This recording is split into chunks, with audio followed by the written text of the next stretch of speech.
আসসালামু আলাইকুম। Hello everyone. Welcome back to my YouTube channel Riaz daily blog. কেমন আছেন আপনারা সবাই? আশা করি সবাই ভালো আছেন। আলহামদুলিল্লাহ আমিও অনেক ভালো আছি। অনেক দিন ধরে ব্লগ দেওয়া হয় না। সারাদিন রোজা রাখার পর ইফতারি করে একদম টায়ার্ড হয়ে যাই, তখন আর ভয়েস দিতে ইচ্ছা করে না।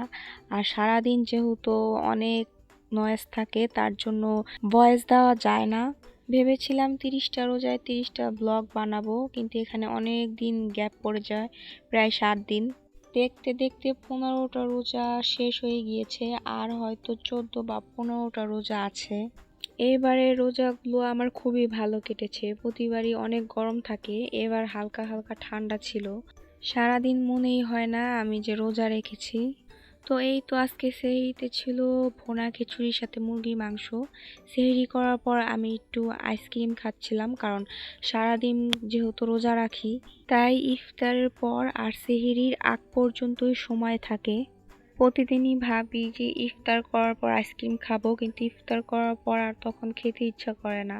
রাতের বেলা এখানে হালকা হালকা ঠান্ডা পড়ে, তো কাল হয়তো আমার ঠান্ডা লেগে যেতে পারে, যেহেতু আমার রাতের বেলা এভাবে ঠান্ডা কখনো খাওয়া হয় না। আম্মু খেতে দেয় না। আম্মু আজকেও আমাকে খুব বকাবকি করছিল রাতের বেলা আইসক্রিম খাওয়ার জন্য। সেহরি করে নামাজ পড়ে ঘুমিয়ে গিয়েছিলাম। সকালবেলা ঘুম থেকে উঠে ফ্রেশ হয়ে তারপরে ফুল গাছগুলোতে পানি দিচ্ছিলাম। আমার ফুল গাছগুলো একদম অবস্থা খুবই খারাপ, মরে গিয়েছে।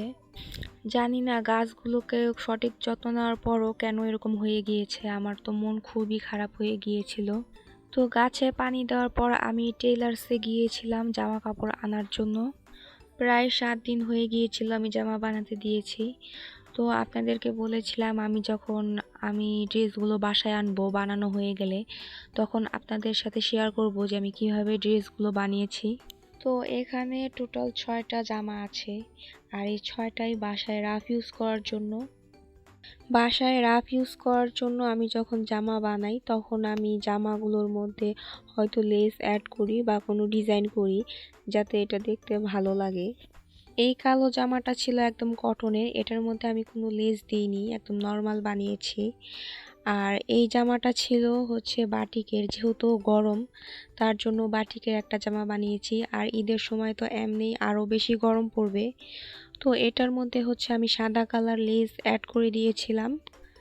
আর আমার মনে হয়েছিল এটার মধ্যে যদি আমি সাদা কালার লেস দিই তাহলেই ভালো লাগবে। আমি প্যান্টের নিচের অংশে জামার হাতার আর হচ্ছে জামার দামানের যে পাটটা সেখানে হচ্ছে আমি লেস দিয়েছিলাম। আর নেকের অংশে আমি নিজস্ব কোনো ডিজাইন করতে বলিনি, তারা নিজস্ব পছন্দ মতো একটা ডিজাইন করে দিয়েছিল। আর আমার এই ডিজাইনটা খুবই ভালো লেগেছে। তো আমি এখানে যখন ভিডিও বানাচ্ছিলাম তখন এখানে টমি আর ওর বাচ্চাটা বসেছিল। ওরা দুজনে বসে বসে দেখছিল আমি কি করি। আর এই আরেকটা ড্রেস, এটা ছিল কটনের, এটার মধ্যে যেহেতু অলরেডি কাজ ছিল সিকোয়েন্স আর এমব্রয়ডারি, তার জন্য এটার মধ্যে আমি কোনো লেস দিইনি। এইটা আমার আরেকটা বাটিকের জামা। এই জামাটা আমার অনেক ভালো লেগেছে। এই জামাটার মধ্যে আমি কোনো লেস দিইনি, যেহেতু জামার হাতায় আর জামার প্যান্টের নিচের অংশে নিমকি প্যাটার্নের ডিজাইন করেছিলাম, তার জন্য আর এক্সট্রা ভাবে কোনো লেস দিইনি। আর এইভাবেই জামাটাকে অনেক সুন্দর লাগছিল দেখতে। এইটা আরেকটা জামা, আর এইটার মধ্যে আমি কালো কালার লেস দিয়েছিলাম। জামাটার মধ্যে কালো রং অলরেডি ছিল, তাই আমি ভাবলাম এটার মধ্যে যদি কালো লেস দিই তাহলে একদম ফুটে উঠবে, যেহেতু জামার কালার ছিল অলিভ কালার। তো এই 6টা ড্রেসই আমি বানাতে দিয়েছিলাম বাসায় রেগুলার ইউজ করার জন্য। এরপর বিকালে আম্মুকে ইফতার বানাতে হেল্প করছিলাম। তো এইখানে হচ্ছে আমি ম্যাঙ্গো জুস বানাচ্ছিলাম। আমাদের গাছের আম, এগুলোকে হচ্ছে ব্লেন্ড করে আমরা ডিপে রেখে দিয়েছিলাম। আজকে ফ্রিজ ঘাটাঘাটি করার সময় এটা আমার চোখে পড়ে, তো ভাবলাম যেহেতু রোজার টাইম, প্রায় 4-5 মাস হয়ে গিয়েছে এটা আমি ফ্রিজে রেখেছি, তাই ভাবলাম আর না রেখে এটাকে বের করে ফেলি। আপনি যদি আমার ভিডিও ফার্স্ট টাইম দেখে থাকেন আর আমার ভিডিওটা যদি ভালো লেগে থাকে তাহলে এই ভিডিওটাতে একটা লাইক করে দিবেন আর চ্যানেলটাকে সাবস্ক্রাইব করে দিবেন আর পাশের বেল আইকনটি ক্লিক করে দিবেন। তাহলে আমি যখন নতুন ব্লগ ছাড়বো তখন আপনার ফোনে নোটিফিকেশন চলে যাবে। আর আপনার কাছে আমার ব্লগটি কেমন লেগেছে এটা আপনি কমেন্ট করে আমাকে জানাতে পারেন। যেহেতু প্রায় ইফতারের টাইম হয়ে গিয়েছে তো এখানে আমি ফলগুলো কেটে রাখছিলাম আর শরবত বানাচ্ছিলাম। ছোটবেলা থেকেই প্রতিবার রোজার সময় আমি শরবত বানাই। ছোটবেলায় যখন আম্মু, ফুপি, চাচি ওরা ইফতার বানাতো তখন আমি ওদের পিছন পিছন ঘুরঘুর করতাম ওদেরকে কোনো কাজে হেল্প করার জন্য। তো আমাকে সবসময় শরবত বানাতে বলতো, তাই রোজার সময় আমি শরবতটা বানাই, আমার এটা ডিউটি হয়ে গিয়েছে। আজ ইফতারিতে আমি নতুন কিছু ট্রাই করেছি, এটা হচ্ছে স্বাদের ম্যাজিক। তো আজকে মুড়ির সাথে এটা আমি মেখে নিয়েছিলাম, এটা আমি ফার্স্ট টাইম ট্রাই করলাম, আমার কাছে তো খুবই ভালো লেগেছে। আপনারা চাইলেও ট্রাই করতে পারেন।